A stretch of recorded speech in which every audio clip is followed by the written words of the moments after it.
সাধু হতে গেলে, বৈষ্ণব হতে গেলে মনে রাখবেন, আমি এগুলো যখন পড়ি তখন মনে হয় আমার যে কবে হবে। সাধু হতে গেলে 10টি গুণ দরকার। কয়টি? 10টা গুণ দরকার। 10টা যোগ্যতা থাকলে তিনি সাধু। সাধু মানে সজ্জন ব্যক্তি, সৎ ব্যক্তি। একজন সাধু বৈষ্ণব নাও হতে পারেন।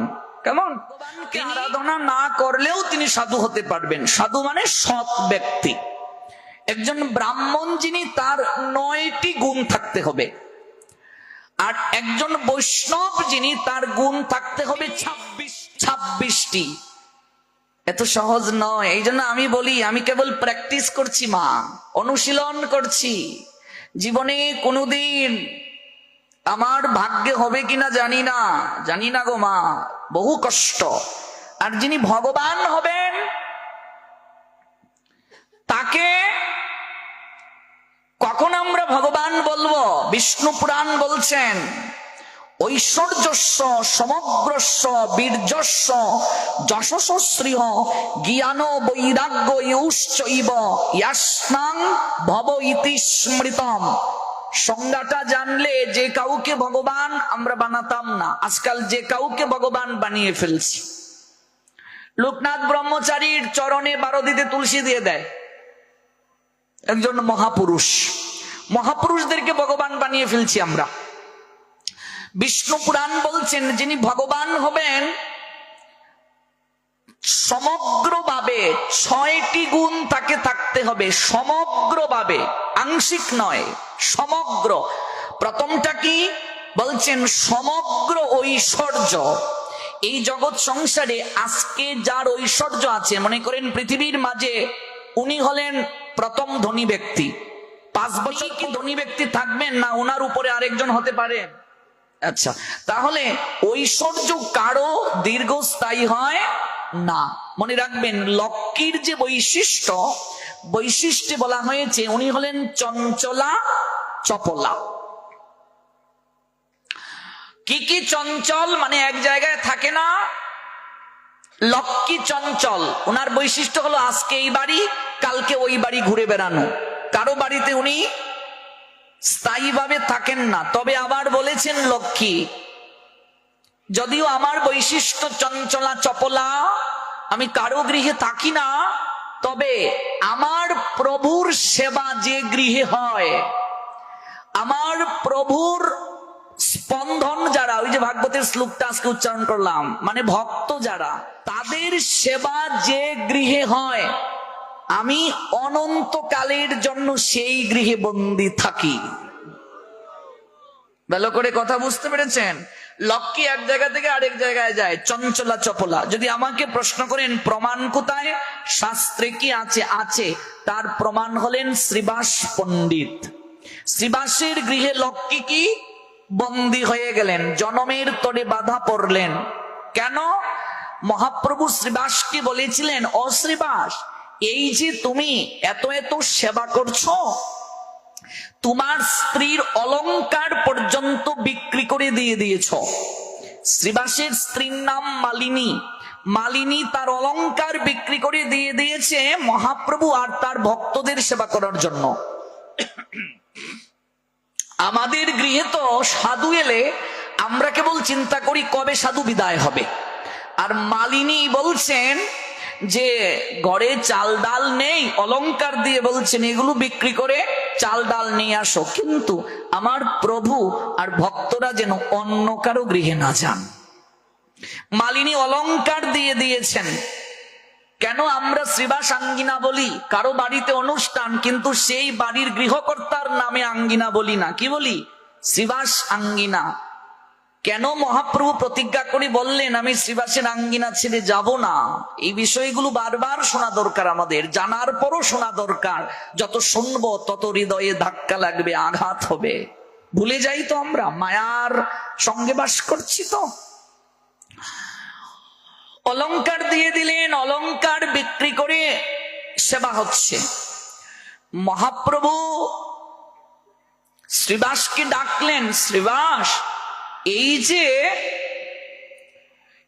তুমি সেবা করছো এমন ভাবে, তোমার সংসার চলবে কি করে? সব তো অর্থ সম্পদ তুমি ব্যয় করে ফেলছো, তুমি কি করে চলবে? তোমার সংসারটা কি করে চলবে?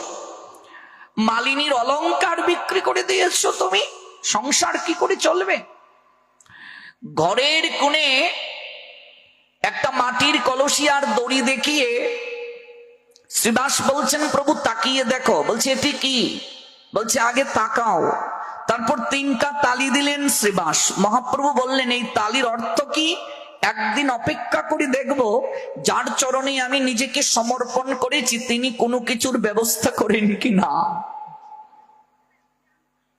দ্বিতীয় তালি দিলাম, প্রভু 2 দিন অপেক্ষা করব, কারণ আমি তো জানি জগতের লোক তোমাকে শচীনন্দন বলে, জগন্নাথের নন্দন বলে, নীলাম্বর চক্রবর্তীর দৌহিত্র তুমি বিশ্বম্ভর বলে। আমি জানি এই বিষ্ণুকুট্টায় এই অঙ্গনে তুমি মহাপ্রকাশ রূপ দর্শন করিয়েছ। আমি তো জানি তুমি কে।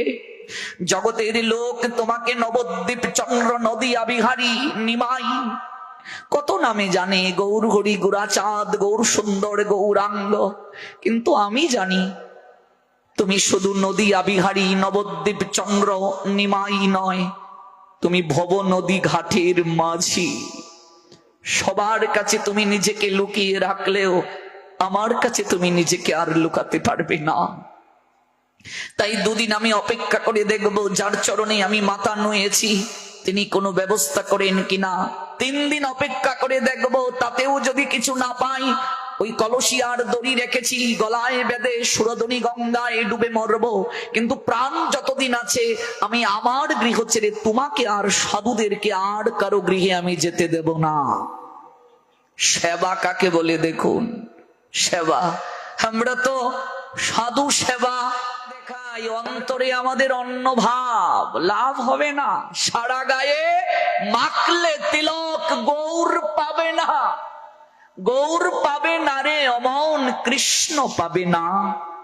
সারা গায়ে মাখলে তিলক গৌর পাবে না। এত সহজ নয় রে মা, এত সহজ নয়। চুকবে ঝরঝর করে জল ঝরলো, চুকবে জল ঝরছে ঝরঝর করে, জড়িয়ে ধরলেন গৌর হরি অশ্রীবাস। এত আনুগত্য যার, নিষ্ঠা যার, সেবায় যার এত প্রগাঢ়তা, তোমাকে গলায় কলসি বেঁধে গঙ্গায় ডুবে মরতে হবে? তাহলে জগতে তো কলঙ্ক।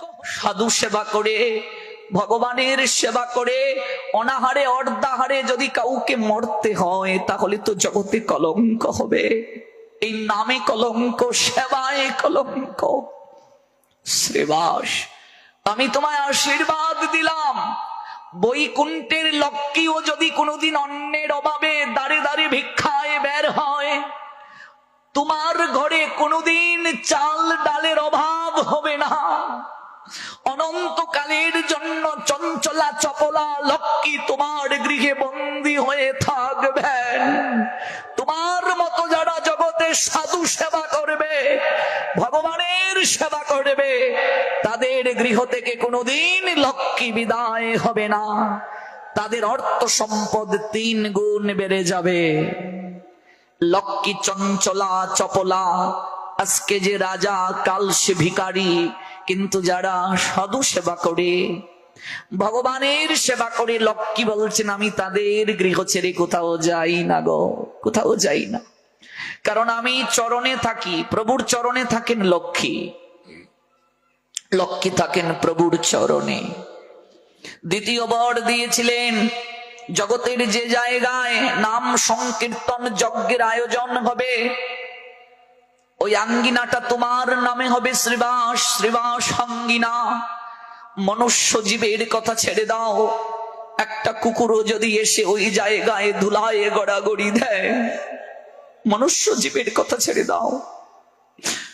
কতেক সুকৃতি ফলে মানুষ উত্তম কুলে, মানুষ তো কৃপা পাবে, কিন্তু একটা কুকুরও যদি ওইখানে এসে ধুলায় গড়াগড়ি দেয়, অন্তিমে ওই কুকুরটার জন্য আমি ভবের ঘাটে বইটা হাতে নিয়ে দাঁড়িয়ে থাকবো। শ্রীমান, মনুষ্য জীবের কথা ছেড়ে দাও, ওরা তো তো বহু জন্মের সুকৃতির কারণে মানুষ কুলে জন্ম নেয়। একটা কুকুরও যদি এসে ওইখানে ধুলায় গড়াগড়ি দেয়, একটু যাওয়ার সময় ধুলা মেখে যায়, আমি ওই কুকুরটার জন্য ভবের ঘাটে হাতে বইটা নিয়ে দাঁড়িয়ে থাকবো চরণ তরিতে তুলে নেয়ার জন্য রে মা। এজন্যই ভাগবত আমাদেরকে জানালেন, সাধব হৃদয়ং মজ্জং, ভগবান বলছেন জানিয়ে দাও, জানাও। পরীক্ষিতকে সুখদেব শোনাচ্ছেন ভগবানের কথাটা, যে এই জগৎ সংসারে হে জগৎ জীব জানো, সাধুগণ আমার হৃদয়। সাধু সেবা ছাড়া, সাধুকে কষ্ট দিয়ে, সাধুর চরণে অপরাধ করে যতই তুমি ভগবানকে ডাকো, প্রসাদ গ্রহণ করো, কস্মিন কালেও তুমি ভগবানের কৃপা প্রাপ্ত হতে পারবে না। ঈশ্বর স্বরূপ ভক্ত তার অধিষ্ঠান, ভক্তের হৃদয়ে কৃষ্ণের সতত বিশ্রাম। শ্রী শ্রী চৈতন্য চরিতামৃত আদি লীলা প্রথম পরিচ্ছেদ শ্লোক সংখ্যা 30। ঈশ্বর স্বরূপ ভক্ত তার অধিষ্ঠান, ভক্তের হৃদয়ে কৃষ্ণের সতত বিশ্রাম। ভক্তের হৃদয়ে ভগবান সতত বিশ্রাম করেন। বর দিয়ে দিলেন, লক্ষ্মী চঞ্চলা চপলা। লক্ষ্মী চঞ্চল, মন চঞ্চল, এক জায়গায় থাকে না। যৌবন চঞ্চল, ওমা যৌবন কি থাকে গো? স্থায়িত্ব আছে যৌবনে? যৌবন প্রতিদিন নষ্ট হচ্ছে। মানে কি, আমরা একটু একটু করে মৃত্যুর দিকে এগিয়ে যাচ্ছি। শৈশবে একরকম, কৈশোরে একরকম, যৌবনে আরেক রকম, আর বৃদ্ধকালে আরেক রকম। এগুলো তো আমরা দেখতেই পাচ্ছি, আয়নায় তাকালেই মনে হচ্ছে কি ছিলাম, কি হয়ে গেলাম। কেমন?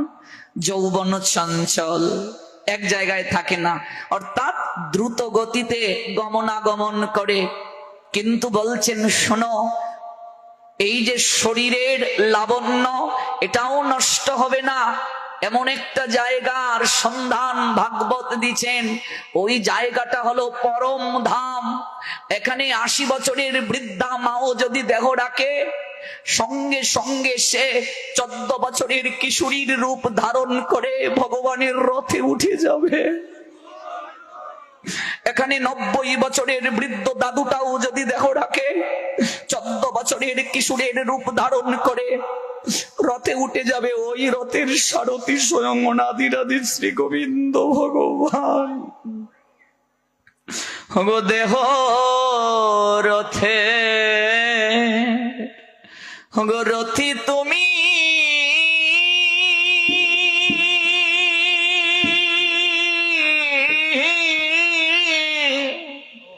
গো চালাও বলে চলি আমি। গো দেহ রথে, গো রথি তুমি,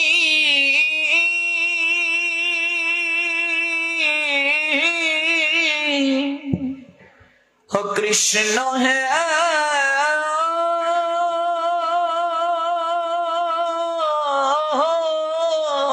কৃষ্ণ হে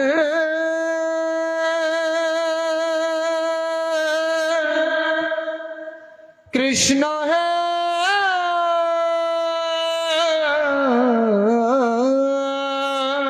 গো দেহ রথে, গো রথি তুমি,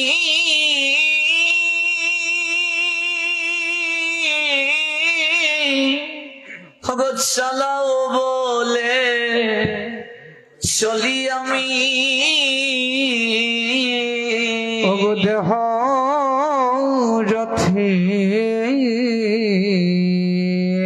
ওই রথের স্বয়ং সারথি গোবিন্দ মহা।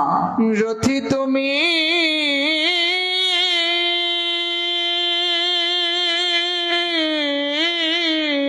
কৃষ্ণ হে প্রাণ কৃষ্ণ আমার। কৃষ্ণ হে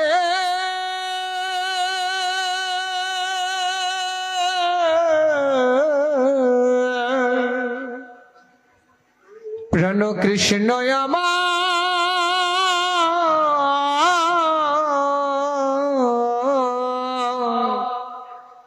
দেহ রথি, রথি তুমি,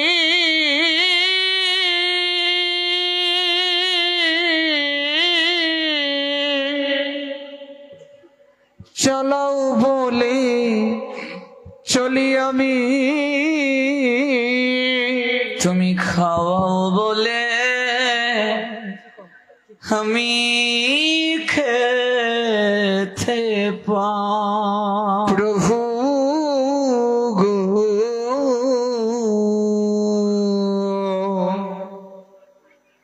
প্রভু গো তুমি খাওয়াও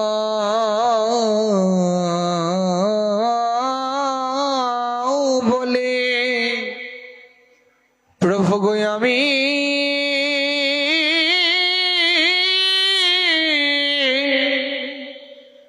আমি খেতে পাই। গো এই ভিক্ষা গো চাই আমি,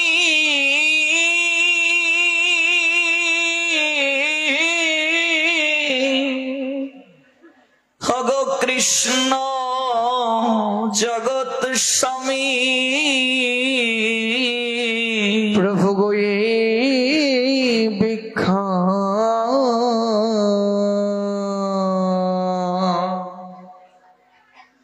ভিক্ষা চাই আমি,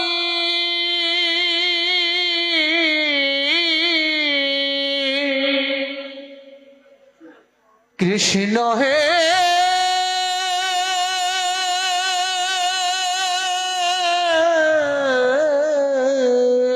গৌর প্রেমানন্দে প্রাণ কৃষ্ণ আমার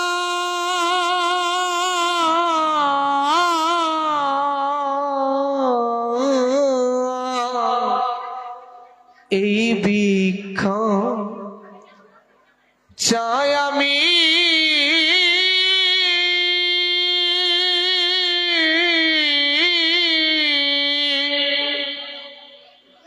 কৃষ্ণ তুমি জগৎ স্বামী। আমি অন্তিম কালে চরণে যেন পাই। প্রভু গো অন্তিম কালে এটা সাধকের এর থেকে আর কোনো প্রার্থনা হওয়ার নাই। প্রভু গো তোমার রাঙা চরণ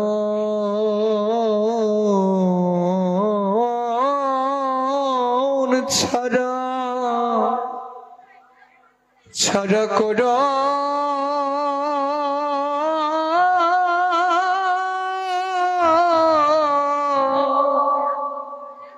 আমায় কর